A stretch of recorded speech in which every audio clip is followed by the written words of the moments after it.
दशा ही तय करती है कि जीवन की दिशा क्या होगी। इसका मतलब जब तक आप यहाँ हैं तब तक ये दशाओं का असर हम पर सब पर आएगा ही आएगा, आप इससे बच नहीं सकते। नमस्कार, मेरा नाम है हनीश पग्गा और आज का जो टॉपिक है, दशा को समझने के लिए आपको ये भी समझना पड़ेगा। सूर्य चौथे का लॉर्ड होकर 12वें घर में बैठ गया तो अपनी दशा अंतरदशा में घर छोड़वाएगा, ऑफिस का एड्रेस चेंज करवाएगा और ज्यादा खराब हुआ तो कोर्ट कचहरी पहुंचा देगा, 12वां घर वो भी होता है। और कोई भी महादशा पूरी अच्छी और पूरी खराब कभी हो ही नहीं सकती। सब शनि है, खराब है, 7.5 है, ढैया है। अगर शनि आपकी कुंडली से हटा दो तो आपके कर्म खत्म, करियर कहाँ से चलेगा? बिना शनि के करियर नहीं चलता, संभव ही नहीं है, कर्म का देवता है। लेकिन अगर आपका चंद्रमा अलग बैठा है, पिछले 2 घर और अगले 2 घर में कोई प्लैनेट नहीं है, तो ये 7.5 आपके लिए। देखिए, दशाएं बहुत तरह की होती हैं, लेकिन हम कॉमनली जिस दशा को फॉलो करते हैं, मैं ऋषि पाराशर के फॉर्मूला के हिसाब से बता रहा हूँ, वो जो दशा होती है वो दशा होती है विंशोत्तरी दशा। आज हम बात करेंगे विंशोत्तरी दशा के बारे में। नमस्कार, मेरा नाम है हनीश पग्गा और आज का जो टॉपिक है ये बहुत इंपॉर्टेंट टॉपिक है। इसका जो असर है, इस दशा का असर जो है, ये आपके ऊपर, हमारे ऊपर, हम सब के ऊपर होता है। एक्चुअली ये जो दशाएं होती हैं ये प्लैनेट की दशाएं नहीं होती हैं। हम लोग तो ये समझते हैं कि आपकी शुक्र की दशा चल रही है, मंगल चल रहा है, राहु चल रहा है, बृहस्पति चल रहा है, शनि चल रहा है, केतु चल रहा है, हम इस तरह की बातें करते हैं। लेकिन एक्चुअली अगर देखा जाए, अगर आप प्रोस्पेक्टिव को समझें तो ये दशाएं प्लैनेट की नहीं है, ये आपकी दशाएं हैं। दशा ही तय करती है कि जीवन की दिशा क्या होगी। अगर दशा फेवर में है तो दिशा सही होगी और आपकी दशा सही होगी, और अगर दशा खराब है तो हमारी दशा खराब होगी या आपकी दशा खराब होगी। और इसका बहुत बड़ा कारण है कि आपकी दिशा खराब हो जाएगी। देखिए, ये कहने में तो एक बहुत छोटा सा कोट है कि दशा ही दिशा है।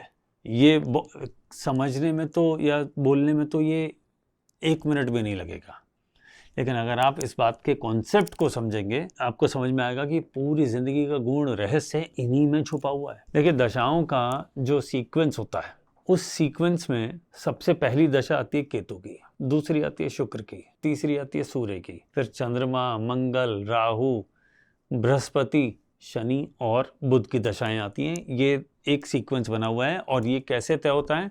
आपकी कुंडली में चंद्रमा जिस नक्षत्र में बैठा है, उस नक्षत्र का जो मालिक है उसकी आपको जन्म के समय पहली दशा मिलेगी। लेकिन ओवरऑल सीक्वेंस जो है वो ये रहेगा। आप इस सीक्वेंस में कहां से एंटर कर रहे हैं ये आपका इंडिविजुअल चार्ट बताएगा। ऐसे मान लीजिए किसी का जन्म का नक्षत्र सूर्य था तो उसे पहली महादशा सूर्य की मिलेगी। वो पूरी मिलेगी, आधी मिलेगी, 1/4 मिलेगी, 1/3 मिलेगी, कुछ दिनों की मिलेगी, या पूरी ही दशा मिल जाएगी, ये अलग स्टोरी है, क्योंकि वो चंद्रमा की डिग्री पे फर्क पड़ेगा, उसके हिसाब से तय होगा। लेकिन पहली दशा के बाद बाकी सारी दशाएं पूरी ही मिलती हैं, इसमें कोई डाउट नहीं है। और तब तक चलती है जब तक आप चल रहे हैं। इसका मतलब जब तक आप यहां हैं तब तक ये दशाओं का असर हम पर सब पर आएगा ही आएगा, आप इससे बच नहीं सकते। यही ज्योतिष का प्राइमरी फॉर्मूला है। अब आप कहेंगे साहब एक सवाल, ये कैसे तय करें कि 4 लोगों की दशा, मान लीजिए कोई एक चल रही है, मान लीजिए सूर्य की चल रही है, तो ये परेशान हो रहा है, दूसरा खुश हो रहा है, तीसरे को अवार्ड मिल गया, चौथे के फादर एक्सपायर हो गए। दशा चारों में सूर्य की थी, घटनाएं अलग अलग क्यों हुई? तो इसका फर्क पड़ता है कुंडली में बैठे बाकी प्लैनेट से। और वो जो प्लैनेट है, जैसे सूर्य की बात करें तो सूर्य आपकी कुंडली में कौन से घर से रिलेटेड है। तो इसका मतलब क्या हुआ कि खाली दशा नहीं, दशा को समझने के लिए आपको ये भी समझना पड़ेगा दशा कौन से घर से, कुंडली के 12 घरों में से कौन से घर से एसोसिएटेड है। जिस घर से एसोसिएटेड है, प्लस जैसे भी मैंने सूर्य का एग्जांपल लिया, तो सूर्य मान लीजिए किसी की कुंडली में चौथे घर से एसोसिएटेड, टॉरस लगना है तो 2, 3, 4, 5, लियो 5 चौथे घर में पड़ा, तो लियो का मालिक यानी चौथे घर का मालिक होकर सूर्य कहाँ बैठा है? किसी का वहीं पे भी हो सकता है, किसी का एरीज में भी हो सकता है, किसी का लिब्रा में भी हो सकता है, किसी का 8वें घर में हो सकता है, किसी का 9वें घर में हो सकता है, किसी का 12वें घर में हो सकता है। तो ये यहाँ से सबकी जिंदगी के इवेंट और उसका गेम चेंज होता रहता है। मान लीजिए किसी का सूर्य की, जैसे अपन बात कर रहे थे, सूर्य को ले लेते हैं, सूर्य किसी का 4th लॉर्ड है, तो उसकी जिंदगी में चौथे घर से रिलेटेड तो काम होंगे ही, लेकिन जहां पर बैठा है उससे रिलेटेड भी काम होंगे, उससे रिलेटेड भी इवेंट्स होंगे। जैसे मान लीजिए किसी का सूर्य टॉरस लगना है, सूर्य चौथे का लॉर्ड होकर 12वें घर में बैठ गया, तो अपनी दशा अंतरदशा में घर छोड़वाएगा, ऑफिस का एड्रेस चेंज करवाएगा, विदेश यात्राएं करवा सकता है, और ज़्यादा खराब हुआ तो कोर्ट कचहरी पहुंचा देगा। 12वां घर वो भी होता है। चौथा घर प्रॉपर्टी है, चौथा घर आपका रेजिडेंस है, तो विदेश में जाके रहना पड़ेगा, बहुत खराब हुआ तो जेल रहना पड़ेगा या हॉस्पिटल रहना पड़ेगा, क्योंकि ये दोनों घरों को 4th हाउस 12th हाउस का जैसे ही कनेक्शन आया तो ये इस तरह के इवेंट होने शुरू हो जाएंगे। अब आप कह रहे हैं कि ये तो स्थिति है, क्या सबके साथ यही होगा? नहीं, आपको कुछ और चीज़ें भी देखनी पड़ेगी। मान लीजिए 12th हाउस में बैठा है सूर्य, ठीक है, लेकिन वो तो एरीज का है, उच्च का है, तो वो अच्छा रिजल्ट देना चाहिए, लेकिन किसी वजह से वो खराब हो रहा है। मान लीजिए राहु के साथ बैठा है, मान लीजिए केतु के साथ बैठा है, एस्पेक्ट में आ रहा है, ट्राइन में आ रहा है, तो ये भी हो सकता है कि दादी जी को हेल्थ के चैलेंजेस आ जाएं। अब आप कहेंगे ग्रैंड मदर दादी की बात कैसे कर रहे हैं आप? तो बिल्कुल सिंपल है, कुंडली में 9वां घर आपका फादर है, 9वें से चौथा आपकी फादर की मदर, आपकी दादी हो गई, तो दादी का हॉस्पिटलाइजेशन हो गया, दादी को हेल्थ के चैलेंजेस आ गए। इस तरीके से हम इनको पकड़ते हैं। तो मैं आपको इनको, इस फॉर्मूला को कि कैसे पकड़ा जाता है, इसको कैसे डिकोड किया जाता है, आज इसके बारे में बताता हूँ। ये ज्योतिष का बेसिक रूल है। जिसने इन रूल्स को नहीं समझा वो ज्योतिष में अच्छा प्रेडिक्टर हो ही नहीं सकता, वो अच्छे इवेंट प्रेडिक्ट कर ही नहीं पाएगा, क्योंकि जिसका बेसिक मिसिंग है वो कुछ नहीं कर सकता, वो सिर्फ ऐसे ही चलेगा। तो जैसे मैंने आपको बताया 9th हाउस है, जो 12th हाउस है, और फादर की मदर यानी आपकी दादी। रूल ये कहता है, अब आप देखिए, मैं आपको इसकी वैरायटी ऑफ जो रूल्स हैं वो सारे बताता हूँ। जिस घर में बैठा है उससे रिलेटेड, जिस घर का ओनर है उससे रिलेटेड इवेंट होंगे। ये तो हम जानते ही हैं, क्या हम नहीं जानते वो सुनिए। सूर्य के साथ अगर कोई प्लैनेट बैठा है, मान लीजिए मरकरी बैठा है, मैंने सूर्य का नाम इसलिए लिया क्योंकि साथ में मरकरी या वीनस ज़्यादातर कुछ ना कुछ साथ होता ही है। सूर्य नॉर्मली अकेला नहीं होता, मरकरी या वीनस में से कोई उसके साथ रहता ही है, कई बार दोनों साथ में रहते हैं। तो जैसे ही सूर्य की दशा आएगी तो सूर्य अकेला ऑन नहीं होगा, साथ में जो प्लैनेट बैठा है वो भी ऑन होगा, और वो जिन घरों को लेके चल रहा है वो भी ऑन होगा। इसका मतलब उससे रिलेटेड भी इवेंट होंगे, अच्छे होंगे खराब होंगे ये अलग बात है, लेकिन इवेंट होंगे ये पक्का है। तो आपको किसी भी प्लैनेट को देखना है तो आपको उसको इंडिविजुअली नहीं देखना है, क्योंकि हम सबकी लाइफ में हजारों इवेंट होते हैं हर साल में, हमें कितने याद रहते हैं वो अलग स्टोरी है। आज आप मेरा ये वीडियो देख रहे हैं, ये भी एक इवेंट है, और मैं इस टॉपिक पे बात कर रहा हूं, ये भी एक इवेंट है। तो इस बात को समझना पड़ेगा कि और किन किन चीजों का इन्फ्लुएंस आता है। तो साथ, एक तो रूल ये हो गया साथ में बैठे प्लैनेट का। एक रूल और आता है, वो रूल आता है कि जो प्लैनेट सूर्य को देखेंगे, जैसे अब सूर्य की बात कर रहे हैं तो सूर्य का एग्जाम्पल ले लेते हैं, जो प्लैनेट सूर्य को देखेंगे उसका भी असर ऐड हो जाएगा। मान लीजिए बृहस्पति देख रहा था तो सूर्य की पॉजिटिविटी बढ़ गई, मान लीजिए शनि देख रहा था घट गई पॉजिटिविटी, मान लीजिए सूर्य राहु के साथ बैठा था नुकसान करेगा, केतु के साथ बैठा था नुकसान करेगा। इस तरह की चीज़ों का भी रोल आता है, तो कॉम्बिनेशन का भी रोल आता है, एस्पेक्ट का भी रोल आता है। अब हो गई यहाँ तक एक बात। अब मेरे को लगता है आपको यहाँ तक बात समझ में आ गई होगी, अगर आ गई हो तो नीचे कमेंट में डाल दीजिए, मैं आगे अगले रूल पे चलता हूँ। और चेक कर लीजिएगा अपने कुंडली में, आपको ये सारे रूल अगर आपको समझ में आ गए, पेपर पेन लेकर नोट कर लीजिए और इनको लगाना शुरू करिए। जब आप इन रूल्स को लगाएंगे तो आपको समझ में आएगा कि आपको ऐसा लगेगा कि सब कुछ ऑलरेडी डिसाइडेड था। मैं सोच रहा था कि मैंने एग्ज़ाम से बहुत अच्छे मार्क्स ले लिए, ट्रांजिट और दशा सपोर्ट कर रही थी, और कोई कहता कि मैंने बहुत अच्छी पढ़ाई करी थी लेकिन मैं फेल हो गया, या मार्क्स कम आए, या मेरा रिजल्ट अच्छा नहीं आया, या मेरी प्रॉपर्टी, मैंने अपने दम पे प्रॉपर्टी खरीद ली, या मैंने बेच दी, या मैंने गाड़ी खरीद ली, घर खरीद लिया, नौकरी में ग्रोथ हो गई, या मैंने बदल ली। हमें लगता है ये बहुत सारी चीज़ें हम खुद करते हैं। एक्चुअली प्लैनेट इवेंट को इग्नाइट करता है और हमें कहता है जाके करके आओ, और वो आपका वो काम कर देता है, चाहे अच्छा हो या खराब हो। ये दोनों चीज़ें वो प्लैनेट ऑलरेडी डिसाइड करके बैठा है। आपको ये समझना पड़ेगा कि कब ये मेरे लिए फ़ायदा कर रहा है, कब ये मेरे लिए नुकसान कर रहा है। फ़ायदा कर रहा है तो मैं ज़्यादा से ज़्यादा फ़ायदा कैसे उठाऊं, और अगर नुकसान कर रहा है तो मैं इसकी नेगेटिविटी को कैसे सप्रेस करूं, इससे कैसे बच लूं। ये बात समझना बहुत ज़्यादा ज़रूरी है। अब आप कहेंगे साहब, मान लीजिए एक ही समय पे एक ही तरह का चार्ट है लगभग, लेकिन फिर भी फ़र्क आ रहा है, तो आप देखिए मैं आपको इसमें एक और चीज़ ऐड करता हूँ। वो ऐड ये करता हूँ कि ट्रांजिट का रोल, यानी प्लैनेट जो आकाश में घूम रहे हैं, जैसे आज जब मैं वीडियो बना रहा हूँ तो सूर्य 4 नंबर राशि में, फिर 5 में जाएगा, 6 में जाएगा, 7 में जाएगा, जब 7 में जाएगा दिवाली आ जाएगी, 8, 9, 10, 11, 12, 1, 2, 3, 4 वापस इस तरीके से साइकिल घूमता ही है।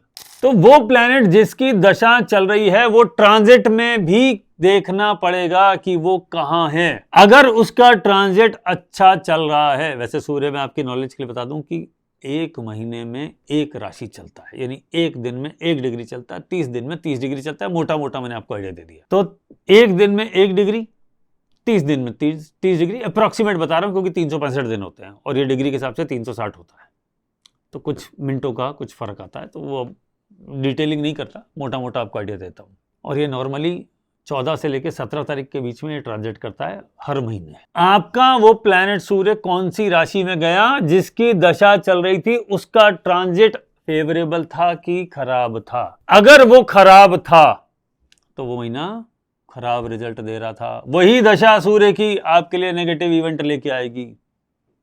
अगर वो फेवरेबल था तो वही दशा सूर्य के लिए आपके लिए आउटशाइन करा देगी, आपको बहुत अच्छा ग्रोथ दे देगी करियर में, या जिस भी चीज़ से वो एसोसिएटेड है। जैसे अभी मैंने इसके एग्जांपल लिया तो आपके घर से रिलेटेड, प्रॉपर्टी से रिलेटेड, व्हीकल से रिलेटेड कुछ दिला देगी, लेकिन खराब हुई तो व्हीकल का एक्सीडेंट करा दिया। तो ये दोनों को ऐसे समझते हैं। अब ये कैसे पता करूं कि चाहे सूर्य मेरी कुंडली में 4th लॉर्ड है और कहाँ बैठा है ये भी हमने पकड़ लिया, क्या सूर्य मेरे लिए अच्छा प्लेनेट है या खराब, ये भी समझना पड़ेगा।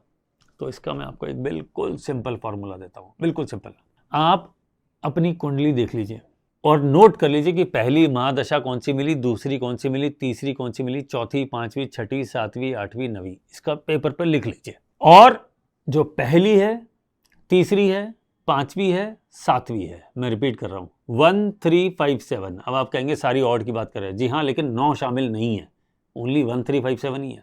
अगर वो 1, 3, 5, 7 से रिलेटेड है, यानी पहला दशा है, तीसरी दशा है, 5वीं दशा है या 7वीं दशा है, तो नॉर्मली, मैं वर्ड यूज कर रहा हूं नॉर्मली, वो खराब रिजल्ट देगी, क्योंकि एक्सेप्शन रूल हमेशा होते हैं। दूसरी, चौथी, 6ठी, 8वीं, 9वीं, ये दशाएं नॉर्मली अच्छी होती हैं।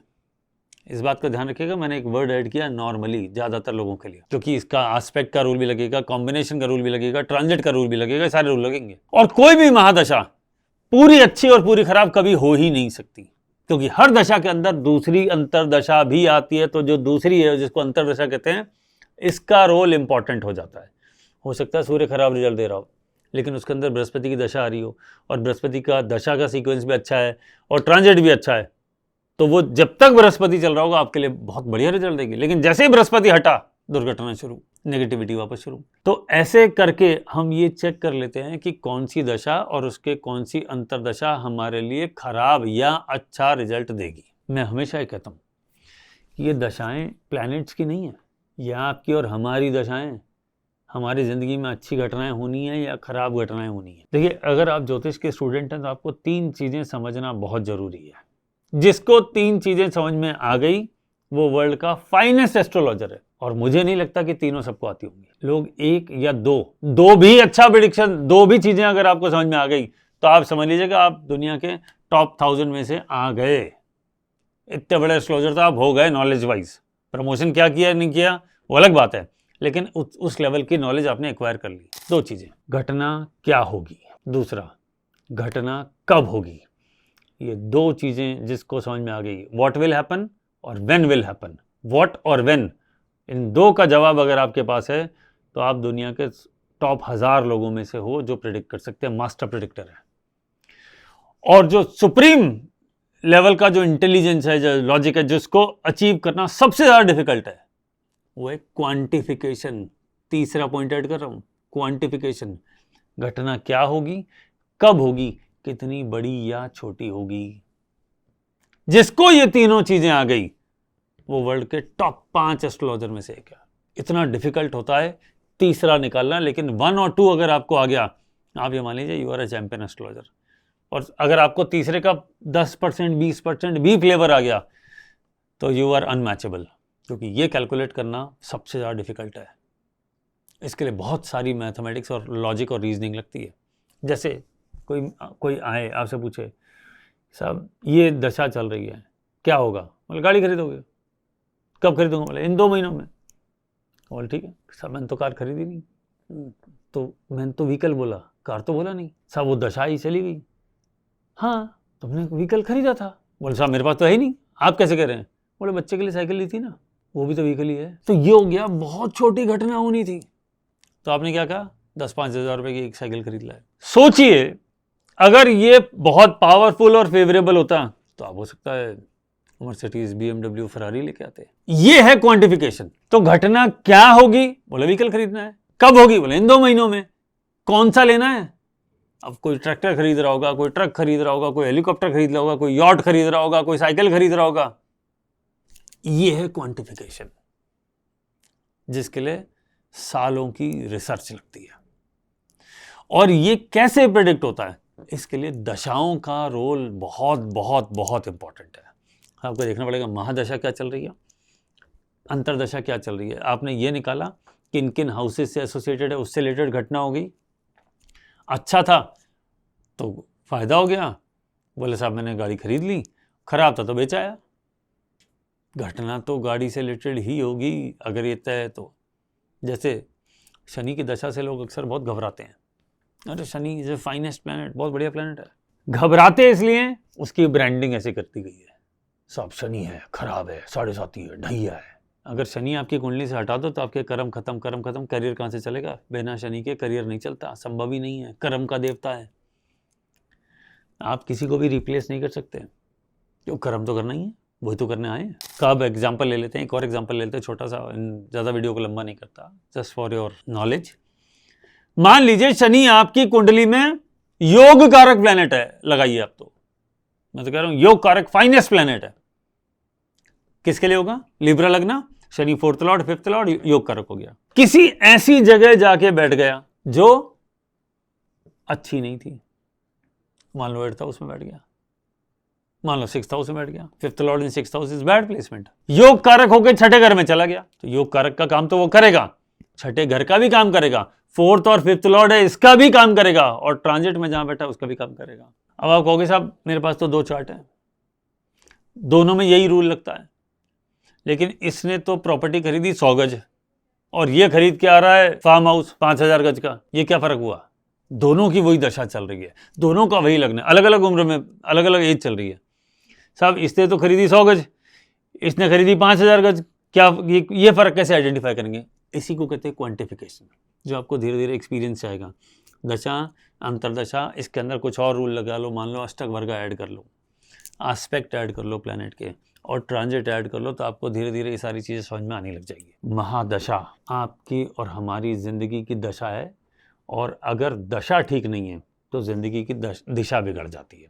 अब आते हैं इस पॉइंट पे जहाँ से मैंने बात की शुरुआत की थी। कोई भी प्लैनेट चाहे अच्छा रिजल्ट दे चाहे खराब रिजल्ट दे, कभी भी सीधा रिजल्ट नहीं देता। वो जो भी काम कराता है वो आपसे हमसे ही कराता है। इसीलिए कहा गया है कि आप और हम कठपुतली हैं, वो चला रहे हैं हमारे को। जब दशा खराब आई तो आपने जो फैसले लिए, आपने जो डिसीजन लिए, वो डिसीजन एक एक करके गलत होना शुरू हुए। जब दशा अच्छी आई, आपने अपने फैसले, आपने अपने डिसीजन चेंज किए, सही लोगों के संपर्क में आए, उन्होंने आपको गाइड किया, आपने फैसले चेंज किए, रिजल्ट में क्या आ गया, बोले बहुत अच्छा रिजल्ट आ गया। तो ये जो प्लैनेट का इन्फ्लुएंस है, ये आपके बेसिकली कर्मों पर और आपके डिसीजन मेकिंग पे आता है। और डिसीजन मेकिंग का प्राइमरी प्लैनेट है बुध। और आपको डिसीजन लेने के लिए जो इनपुट्स चाहिए होते हैं कि मैं इन फैक्ट्स एंड फिगर्स के हिसाब से ये डिसीजन लूं, वो प्लैनेट है बृहस्पति। बुध है बुद्धि, बृहस्पति है ज्ञान। जिसके साथ ज्ञान भी है बुद्धि भी है, उसका समय हमेशा अच्छा है। तो मेरा ये मानना है, दशा कोई भी चल रही हो, राहु केतु शनि से घबराएं ना, बुद्धि को ठीक रखें और ज्ञान सही लोगों से ले, सही नॉलेज एक्वायर करें, तो आप ज़्यादातर समय इन सिचुएशन से, नेगेटिव सिचुएशन से भी बाहर आ जाएंगे।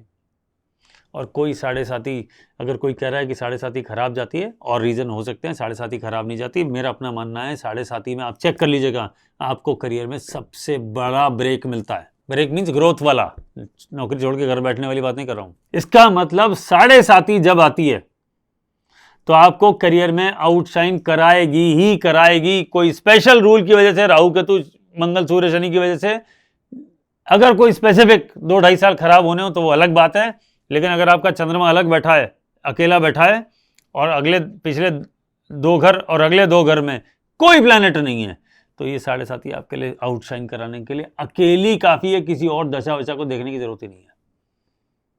सीधा आपको करियर में आउटशाइन करा के मानेगी, ये उसका काम है। इसलिए शनि से घबराने की कोई जरूरत नहीं है। कर्म का देवता है, कर्म करने आए हो, जो करने आए हो उससे क्यों घबराना, उसको तो एग्जीक्यूट करना है। ऐसे ही लोग राहु की केतु की दशा से बहुत दुखी होते हैं, बोले साहब राहु की दशा आ गई तंग करेगी। नहीं, अगर सीक्वेंस में राहु चौथा है, दूसरा है, छठा है, 8वां है, तो राहु से घबराइए मत, वो तो देने आया है, और जो दे रहा है, जो फेवर में है, उससे घबरा के क्या फायदा। उसको तो और कहिए भैया आ जा, तो जाइयो मत, मेरे साथ ही रहे और फेवर करता ही रहे। लेकिन समझना पड़ेगा दशा के साथ ट्रांजिट को। अगर आपने दोनों को लगाया, अमेजिंग, सारे रूल्स लगाते जाइए, चेक करते जाइए, सब कुछ सामने निकल के आ जाएगा आगे क्या होने वाला है। तो ये थी स्टोरी महादशा की, कौन सी अच्छी कौन सी खराब, कब अच्छी। कोई एक दशा, से शनि की बात कर रहा हूँ, 19 साल की दशा होती है, 19 साल एक साथ खराब होते हैं क्या, किसके, जरा बताओ तो सही। मान लो किसी की 20 साल की उम्र में शनि की दशा शुरू हुई, 39 तक चलेगी, क्या वो शादी नहीं करेगा, क्या चाइल्ड बर्थ नहीं होगा, क्या वो उसको घर नहीं मिलेगा, क्या नौकरी नहीं लगेगी, वो 19 साल घर ही बैठा रहेगा क्योंकि शनि महाराज आ गए। और कर्म का देवता कर्म नहीं करवाएगा, ये कैसे हो सकता है, कैसे हो सकता है। कर्म अच्छे होंगे, खराब होंगे, अच्छा रिजल्ट देगा, खराब रिजल्ट देगा, कर्मों पर ही देगा, क्योंकि उसका एरिया वो कर्म ही है। जैसे राहु है, उसका काम है अनसर्टेनिटी, इंस्टेबिलिटी, तो उसकी दशा में आप ये फील करते हैं, इसलिए घबराते हैं। तो आप कहें कि मेरे को इंस्टेबिलिटी से ही फायदा लेना है, अगर आपका माइंडसेट ये हो जाए कि ये मेरे लिए अच्छा प्लेनेट है, ये मेरे को इंस्टेबल तो करेगा ही, तो एक जगह बैठने की जरूरत क्या है, घूम लो, घूम घूम के काम कर लो। आपको मीटिंग में किसी को बुलाने की जरूरत नहीं, बोले मैं आता हूं, वहां चले जाओ, बोले इंस्टेबल, जॉब डन। राहु की दशा में एक जगह टिक के बैठ के काम करिए, आपकी जिंदगी में इंस्टेबिलिटी दे देगा, क्योंकि उसका काम है मूवमेंट। और आप स्टेबल हो गए तो वो कहेगा पहले तो हिल, और वो आप सीधे काम करेंगे नहीं तो फिर वो आपको जबरदस्ती लाएगा। अरे राहु की दशा है, स्टेबल होने का छोड़ दो, भूल जाओ, स्टेबल हो देगा ही नहीं, उसका काम ही नहीं है। जिसके पास खुद के पास शरीर नहीं है बॉडी का, राहु तो यहां तक है ना, नीचे वाला पार्टी नहीं है, तो राहु तो स्टेबल है ही नहीं। जो खुद स्टेबल नहीं है वो आपको स्टेबल रहने देगा, ये गलतफहमी किसी और को होगी, मुझे तो नहीं है। केतु की दशा आ जाए जिसके पास ये दिमाग वाला पोर्शन, ये वाला पोर्शन ही नहीं है, वो आपसे गलतियां नहीं करेगा। कितना ही राजो कर केतु हो जाओ, चेक कर लेना, कमेंट में डाल देना कि वो आपसे गलतियां नहीं करेगा। अरे जिसके पास खुद के पास दिमाग नहीं, ये कहां है दिमाग और सेंसेस, कहां है केतु के पास, जो उसके खुद के पास नहीं, वो आपके ठीक चलने देगा, कैसे, संभव ही नहीं है। ऐसे ही शुक्र को ले लीजिए, वीनस क्या है, लग्जरी, विलासिता, रिलेशनशिप, ये शुक्र के पास है। लेकिन आप शुक्र से ये सारी चीजें तो डिमांड करें, बनता है, दे देगा। लेकिन आप शुक्र की दशा में ये तय कर रहे हैं कि मेरे को कोई बहुत बड़ा अवार्ड मिल जाए, मेरे को कोई परमवीर चक्र मिल जाए, मेरे को कोई ये मिल जाए, थोड़ा मुश्किल है, काम नहीं है उसका, कैसे देगा, जो उसके हाथ में नहीं है वो कैसे देगा। तो आपको इस कॉन्सेप्ट को भी समझना पड़ेगा कि ये जो दशा आ रही है ये कौन से प्लैनेट की है, वो प्लैनेट खुद कैसा है, जो जैसा है वो वैसे ही रिएक्ट करेगा, वैसे ही बिहेव करेगा। शनि की दशा है, मेहनत करवाएगी, मेहनत करवाने का काम है उसका। चंद्रमा की दशा है, मन को ना झकझोर दे, चाहे अच्छे में चाहे बुरे में, मन का मालिक है। चंद्रमा की दशा आपको अनस्टेबल नहीं करेगी, कैसे हो सकता है, मन कभी स्थिर रहा है किसी का, और तो चंद्रमा की दशा में स्थिरता मन की, वो भी तो इमोशनल हाई और इमोशनल लो, ये चंद्रमा की दशा में नहीं होगा तो किसकी दशा में होगा। आपको ये प्लैनेट को भी समझना पड़ेगा, और वो जिस घर का मालिक है, जहां बैठा है, जहां ट्रांजिट कर रहा है, उनसे रिलेटेड घटनाएं होनी शुरू हो जाएंगी। बस इतनी सी ही बात समझने की है। जिसने ये समझ लिया, ही विल बिकम और she will become master predictor. तो कैसा लगा आज का वीडियो? अगर आपको इस इन्फॉर्मेशन सुन के आप इसको कनेक्ट कर पा रहे हो, अपनी कुंडली पे लगा के देख पा रहे हो, और आपको ये महसूस हो रहा हो कि हाँ यही सब कुछ हो रहा है, कमेंट में डालिएगा। और अगर नहीं भी हो रहा है तो ज़रूर डालिएगा, फिर तो ज़रूर ही डालिएगा कि साहब मेरे ये नहीं लग रहा है, तो इसका मतलब कोई ना कोई स्पेशल रूल, या आपने इसको गलत लगाया है, या कोई स्पेशल रूल इसको रोक रहा है कुछ काम को, चाहे अच्छी घटनाएं या बुरी घटनाएं करने के लिए। तो फिर बात करेंगे हम रूल्स पे। चार्ट डालिएगा, बड़ी डिटेल डालिएगा, मैं आपका चार्ट लूँगा और उस पर बात करूँगा कि देखिए ऐसे ऐसे होता है। अगर ये वीडियो पसंद आया हो सबके साथ शेयर ज़रूर करें, लाइक करें और चैनल को सब्सक्राइब करें। मिलते हैं फिर किसी और वीडियो में। नमस्कार।